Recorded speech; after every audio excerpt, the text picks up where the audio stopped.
Muy buenos días, buenas tardes o buenas noches, amables televidentes y radioyentes, como también hermanos que nos ven por el internet. Gracias por permitirnos llegar hasta ustedes en este momento con otro estudio más de la lección de la escuela sabática. En este día viernes 6 de diciembre, que como siempre decimos, estamos a poquitos minutos en algunos lugares y a pocas horas tal vez de que llegue el día santo del Señor, como lo es el sábado. Hoy, a la puesta del sol, comienza el sábado. Y al menos aquí en esta parte de los Estados Unidos donde estamos nosotros, que es en el estado de Texas, sabemos que pues todavía no ha llegado a esta hora que estamos hablándoles. Pero si ustedes ya nos está oyendo o mirando en diferido, o nos está mirando pues, no sé, ya cuando el sol se ocultó en su lugar, ya es posible que para usted ya sea sábado. Pero es un gusto de todas maneras desearle un feliz sábado a usted, amable hermano y hermana adventista que nos sigue a través de estas transmisiones. Un saludo muy especial a los amigos que están mirándonos en los medios de comunicación, invitándoles para que se unan con nosotros en adoración a nuestro Dios, desde hoy a la puesta del sol, a través de un programa en vivo que sacamos aquí en radio y televisión, como lo es el programa Recibiendo el Sábado. Sale por Radio Advenimiento, por Advenimiento TV y también por los canales de YouTube. No se pierdan este programa de hoy, Recibiendo el Sábado. También nuestros hermanos de Garland, en esa ciudad que está como al este de Dallas, Texas, allí en Garland, Texas, los hermanos se reúnen también todos los viernes después de la puesta del sol, como a eso a las 7:30, que ya en hora de sábado se reúnen para tener una reflexión bíblica, momentos de oración y testificación. Así que si usted quiere ir por ahí esta noche, comuníquese con nosotros aquí a las oficinas del ministerio al 214-307-5344 y le daremos la dirección, ya que esa reunión se hace todos los viernes después de que el sol se oculta. Ya en horas de sábado se tiene esa reunión y están ustedes invitados. Para mañana les invitamos a todos que vayan a las diferentes iglesias Advenimiento del Séptimo Día de los Tres Ángeles, como son las que tenemos aquí en el estado de Texas: San Antonio, Texas, Austin, Texas, Corsicana, Texas, y también Fort Worth, Texas, McKinney, Texas y Denison, Sherman. Pero tenemos la iglesia central en Irving, Texas, aquí cerquita de Dallas, donde les invitamos mañana para que vengan a adorar a Dios con nosotros. Estaré temprano en la mañana bautizando a una hermanita que ha pedido el bautismo. Estaremos dando esa recepción a este nuevo miembro que Dios nos da, y pues eso será eso de las 10:15 por ahí de la mañana, y después estaré predicando la palabra de Dios en el templo, aquí en Irving, Texas. Estaré predicando en el culto de adoración, en el servicio de adoración. Así que todos los amigos de Dallas y sus alrededores que puedan venir a visitarnos, vengan a adorar a Dios con nosotros mañana desde las 9 de la mañana en adelante. Si vive en Houston, Texas, no se pierda de visitar nuestra iglesia también allá a partir de las 9 de la mañana en el 1023 Harbor Street, Houston, Texas 77020. Allí en el Templo Pentecostés Los Lirios, los hermanos le esperan a todos los televidentes del canal 51.2 Advenimiento TV en Houston para que vayan y adoren a Dios en ese lugar. Aquí en Irving, el templo, si me olvidó dar la dirección, es el 210 East 6th Street, Irving, Texas 75060.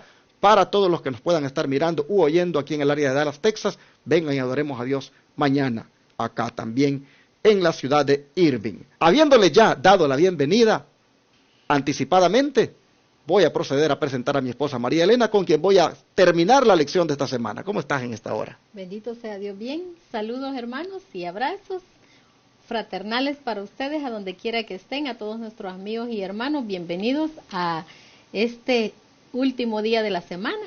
Estamos muy contentos porque Dios nos ha permitido este estudio tan maravilloso. Vamos a ponernos de rodillas ahora, hermanos, para poder pedir la bendición de Dios. Bendito y eterno Padre Celestial, muchas gracias le damos, Señor, por ese gran privilegio que nos da, Señor bendito, de poder estar aquí en estas horas para estudiar su palabra. Amén. Querido Dios, en este momento le suplico que por favor su Espíritu Santo se manifieste en nosotros, en cada corazón, Señor, en cada pensamiento, en cada mente, para que podamos atesorar esta palabra, Amén. Señor.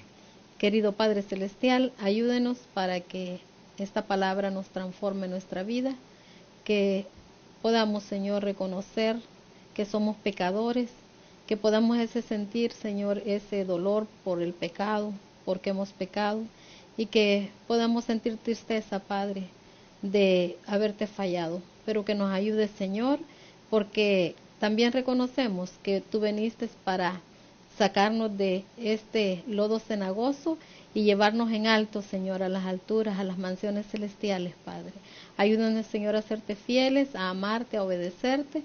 Y Padre Santísimo, quiero suplicar por todos nuestros amigos, oyentes y televidentes, que los bendiga grandemente, a donde quiera que ellos se encuentren, Señor, que también ellos puedan encontrarse contigo a través de tu palabra.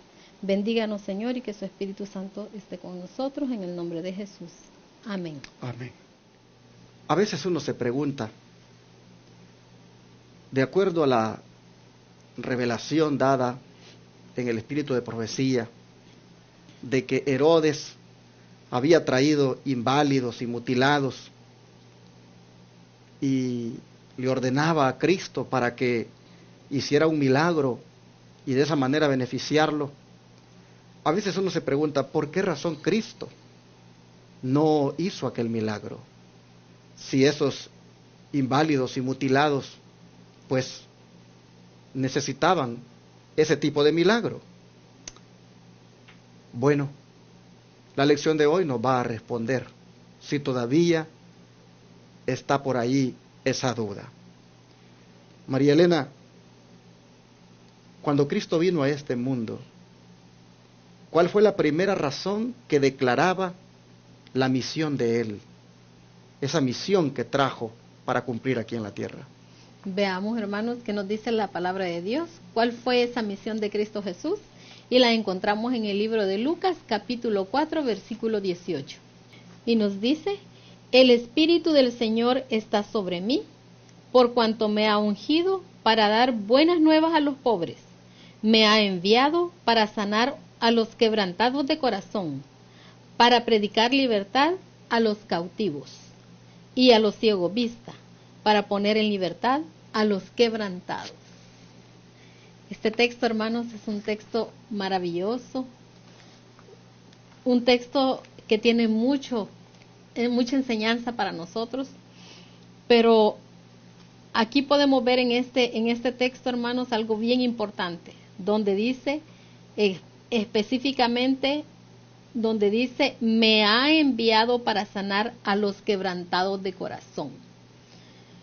¿Por qué decimos que específicamente en esas palabras? Porque nos damos cuenta que ahí se encuentra la misión de Cristo. En esa palabrita, me ha enviado. Me ha enviado. Cristo Jesús fue enviado, hermanos, para sanar a los quebrantados de corazón. ¿Y quiénes son esos quebrantados de corazón? Bueno, esos quebrantados de corazón, dijo el Señor Jesús, que son los que reconocen la pobreza espiritual y sienten la necesidad de redención. Son aquellos quebrantados de corazón, son los que les duele el haber pecado. Son aquellos que se entristecen por haberle fallado a Dios. Los quebrantados de corazón son aquellas personas que lloran cuando han cometido pecado. No porque el llorar sea el que les va a quitar la culpabilidad, sino es un lloro de pesar, un lloro de dolor por haberle fallado al Señor Jesucristo. Pero a pesar de que hay un lloro de dolor, también hay en el fondo hay una felicidad de saber que tienen un Salvador en quien confiar. A estos son los que el Señor vino especialmente, a esos quebrantados de corazón, a sanar ese corazón contrito y humillado, a esos que sentían la necesidad de ser perdonados y levantados del pecado. En la Santa Palabra tenemos muchos ejemplos de personas que estuvieron enfermas y que necesitaban sanación, pero que el Señor les dijo antes de sanarlos: tus pecados te son perdonados, y con solo haberle dicho esas palabras, ellos fueron sanados de su enfermedad. Entonces vemos que a esos fue enviado el Señor? A los quebrantados de corazón. La pregunta hoy es, ¿tú y yo nos hemos quebrantado también nosotros? ¿Hemos sentido ese quebranto de corazón, ese arrepentimiento, ese pesar? Cada día que le fallamos al Señor, ¿también nos quebrantamos de corazón? ¿O simple y sencillamente solo sentimos un sentimiento de culpa y ahí nomás nos quedamos? Si eso fuera así, hermanos, pues no está bien, porque el que pone en nosotros ese sentimiento, ese dolor, esa tristeza, es el Espíritu Santo. Esa es la obra del Espíritu Santo. Entonces, cuando nosotros le permitimos al Señor que venga a nuestras vidas y obre el Espíritu Santo en nuestras vidas, entonces es donde nosotros sentimos ese quebranto y el Señor está ahí listo para redimirnos, para levantarnos de donde hemos caído. Es hermosa esta palabra, hermanos. Entonces surge la pregunta, si dentro de las diferentes actividades de Jesús, aquí la primera es sanar a los quebrantados de corazón, aquellos inválidos, María Elena, y mutilados que Herodes le llevó u ordenó que le trajeran a Cristo para que los sanara, ¿será que estos estarían así como quebrantados del corazón para que Cristo los sanara? Bueno, esa respuesta, mira, la vamos a ver aquí en el libro Deseado de todas las gentes, en la página 678, y nos dice: la misión de Cristo en este mundo no era satisfacer la curiosidad ociosa. Había venido para sanar a los quebrantados de corazón. Si pronunciando alguna palabra hubiese podido sanar las heridas de las almas enfermas de pecado, no habría guardado silencio, pero nada tenía que decir a aquellos que no querían sino pisotear la verdad bajo sus profanos pies. Así que, hermanos, nosotros vemos, de acuerdo a esta declaración, que sin duda aquellos inválidos y mutilados solo tenían necesidad de la sanidad física, pero no del espiritual.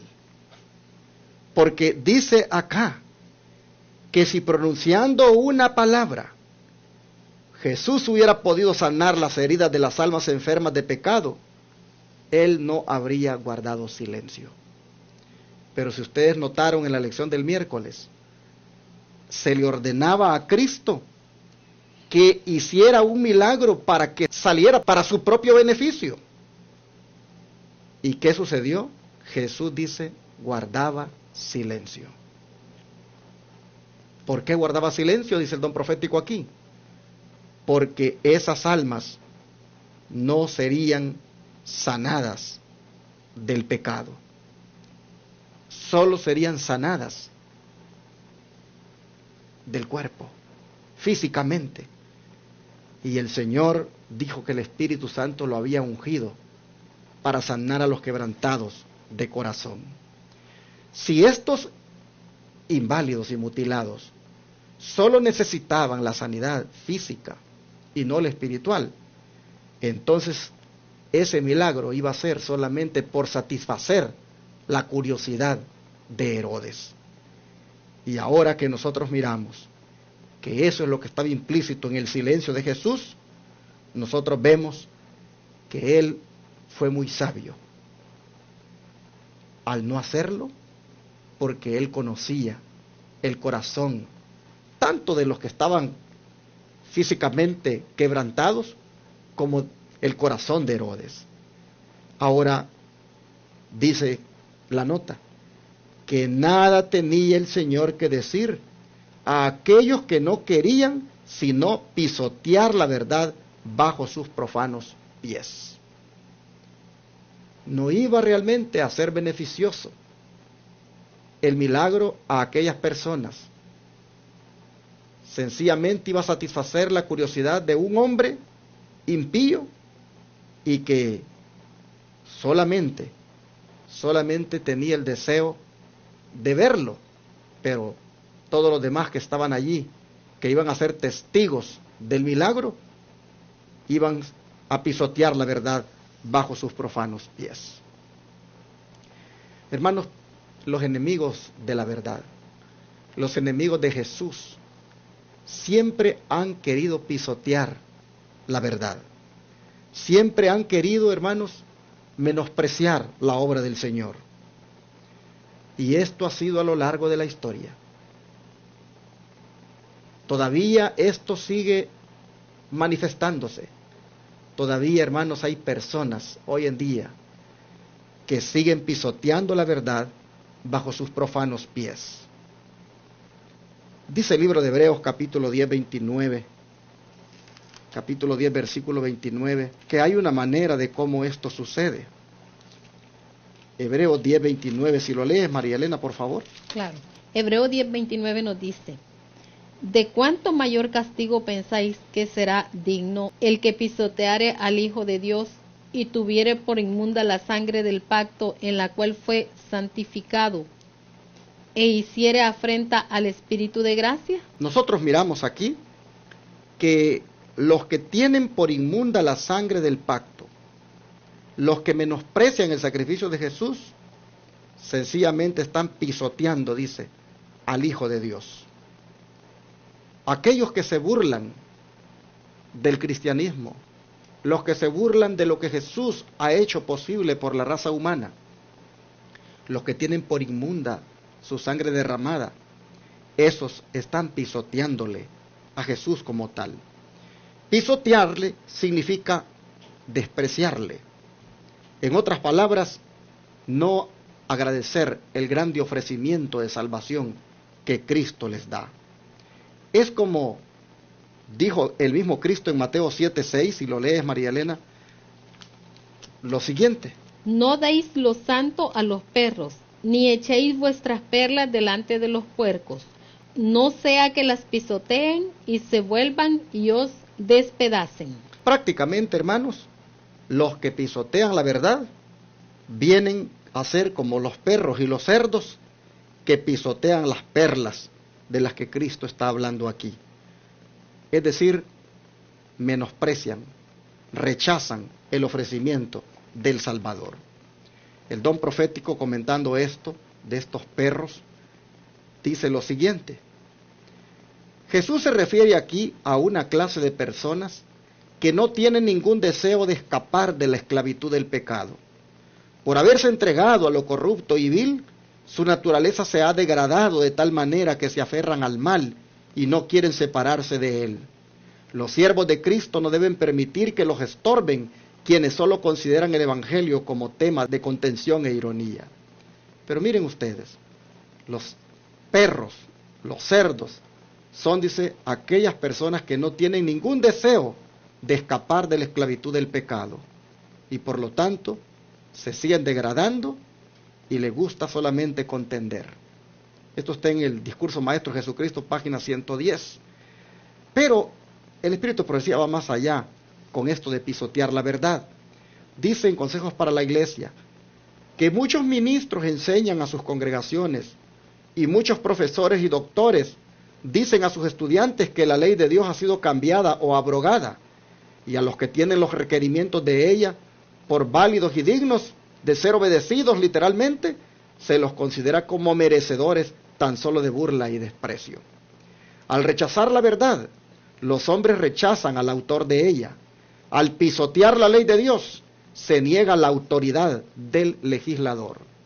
Así que como aquel día, allá en el tribunal de Herodes, Herodes mismos y todos los que estaban con él, solo iban a pisotear la verdad bajo sus profanos pies, dice aquí el don profético que los ministros de hoy en día, en sus congregaciones, y muchos profesores hoy en día en los institutos de teología, y muchas personas, estudiantes, muchas personas preparadas, muchos, dice, sencillamente hacen lo mismo cuando le enseñan a sus estudiantes que la ley de Dios ha sido cambiada y abrogada y que no tienen por qué obedecerse, y más bien se burlan o desprecian a los que la obedecen. ¿Cómo dice que al hacer esto no solo rechazan la ley de Dios, sino que rechazan al autor de ella? Es decir, a nuestro Dios. Al pisotear, dice la ley de Dios, se niegan la autoridad del legislador. Ninguno de los errores, dice, aceptados por el mundo cristiano, ataca más atrevidamente la autoridad de Dios. Ninguno está en tan abierta oposición con las enseñanzas de la razón. Ninguno es de tan perniciosos resultados como la doctrina moderna que tanto cunde de que la ley de Dios ya no es más de carácter obligatorio para los hombres. Toda nación tiene sus leyes que exigen respeto y obediencia. Ningún gobierno podría subsistir sin ellas. Y es posible imaginarse que el Creador del cielo y de la tierra no tenga ley alguna para gobernar los seres a los cuales creó. Supongamos que los ministros más eminentes se pusieran a predicar que las leyes que gobiernan a su país y amparan los derechos de los ciudadanos no estaban más en vigencia, que por coartar las libertades del pueblo ya no se les debe obediencia. ¿Por cuánto tiempo se tolerarían semejantes prédicas? ¿Pero es acaso mayor ofensa desdeñar las leyes de los estados y de las naciones que pisotear los preceptos divinos que son el fundamento de todo gobierno? Consejos para la Iglesia, página 65. Así que nosotros miramos que esto de pisotear la verdad bajo los profanos pies lo siguen haciendo ahora ministros y feligreses cuando profanan la santa ley de Dios, cuando la miran con desdén, es decir, sin importancia, cuando inclusive se burlan de aquellos que predicamos que los mandamientos siguen siendo válidos y que guardamos el sábado. Ha habido predicadores que hasta en el púlpito han tirado la ley de Dios al suelo y han dicho, no estamos obligados a guardar la ley porque nosotros somos salvos por gracia. Sencillamente estas personas pisotean la verdad bajo sus pies. He aquí el llamado entonces para todos nuestros hermanos que guardan el domingo y que siguen creyendo de que porque somos salvos por la gracia no estamos obligados a obedecer los mandamientos. El llamado para ustedes, mis hermanos, es a que cambien de actitud y que no profanen al legislador, al que dio la ley de Dios. Porque cuando nosotros pensamos así y cuando pisoteamos los mandamientos de Dios y nos expresamos de que no es válida la ley de Dios para este tiempo, sencillamente nosotros estamos pisoteando bajo la planta de nuestros pies esa gran verdad. Y al pisotear esa gran verdad, pisoteamos al que la ha dado, como es nuestro Dios. De manera que Jesús no hizo el milagro aquel día, porque Él no se iba a prestar para que siguieran pisoteando la verdad bajo la planta de sus pies Herodes y los sacerdotes que estaban allí. Hermanos y hermanas, no seamos nosotros como los fariseos y los escribas y todos aquellos líderes religiosos que pisoteaban la ley de Dios. No la pisoteemos nosotros, o guardémosla, obedezcámosla por amor. Recuerden lo que Jesús dijo, si me amáis, guardad mis mandamientos. Amemos a Jesús y por amor a Él, respetemos su santa ley y no la pisoteemos. Oramos en esta hora para pedir a Dios que usted, mi amigo televidente, si no se ha dispuesto a guardar los mandamientos, lo haga a partir de ahora para que Dios le bendiga ricamente. Vamos a orar. Padre nuestro que estás en los cielos, aprendemos, Señor, en esta hora, en esta lección, que necesitamos un quebrantamiento de corazón para ser sanados de nuestra enfermedad espiritual. Sabemos, Señor, que eso es lo primordial que debe ocurrir en nosotros, el quebrantamiento del corazón, que tenga dolor por haber pecado. Eso sabemos que tu Santo Espíritu nos lo puede dar, de manera que te lo pedimos en esta hora. Pero al mismo tiempo te rogamos que amemos tu verdad, que te amemos a ti como también tu santa ley, que no la pisoteemos, que no hagamos como aquellos hombres que buscaban pisotear la verdad siempre debajo de sus pies. Ayúdanos a nosotros a no hacer eso, sino más bien a poner la verdad en alto, a amarla y respetarla, y por amor a ti, vivirla y practicarla. Rogamos, Señor, que nos volvamos obedientes a tus santos mandamientos, a que no pisoteemos tu santa ley. Te lo pedimos en el nombre de Jesús. Amén. Amén.